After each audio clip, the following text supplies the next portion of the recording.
Hey guys, Chris Luna here with the Chris Luna Group of Compass.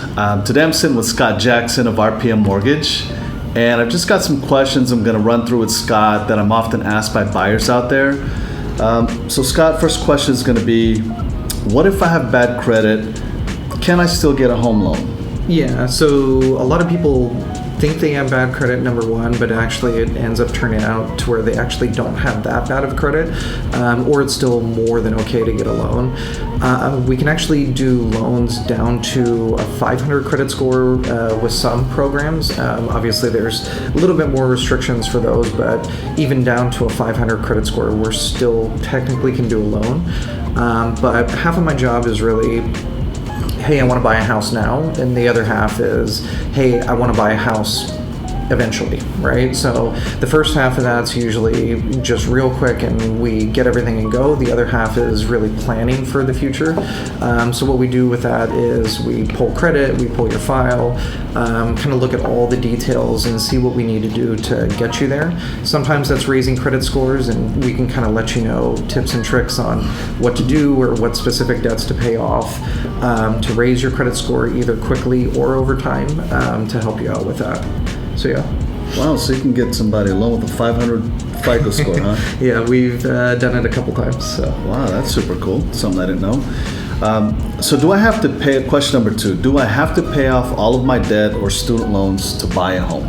No, so especially with student loans typically have a lower monthly payment. So really how you qualify for a loan is, the majority is debt to income ratio. So whatever your income is divided by however much debt you have. And student loans really don't have typically a high monthly payment. But again, this is something we can do in planning sessions to where maybe it does make sense to pay off one specific debt just because then it takes a significant portion down on your debt to income ratio, or maybe it doesn't make sense, and we just put more money down for the down payment of the house. So that's something we can go over, in our planning sessions. Okay, so that sounds good. And then lastly, do I need 20% down payment to buy a home? No, actually you can go all the way down to 0% with some down payment assistance programs. Also there's programs for 3%, 3.5% for FHA, 5% down, still being conventional, and pretty much the sky's the limit up to there. So, lastly, in closing here, Scott, do you have any tips that you would recommend to buyers out there who are thinking about buying a home? Start early. So one thing I always tell everybody, even if you're thinking about buying in the next year, start having us check everything early, because specifically in credit scores, every little bit of the way can mean basically a break in the interest rate or give you more credit back.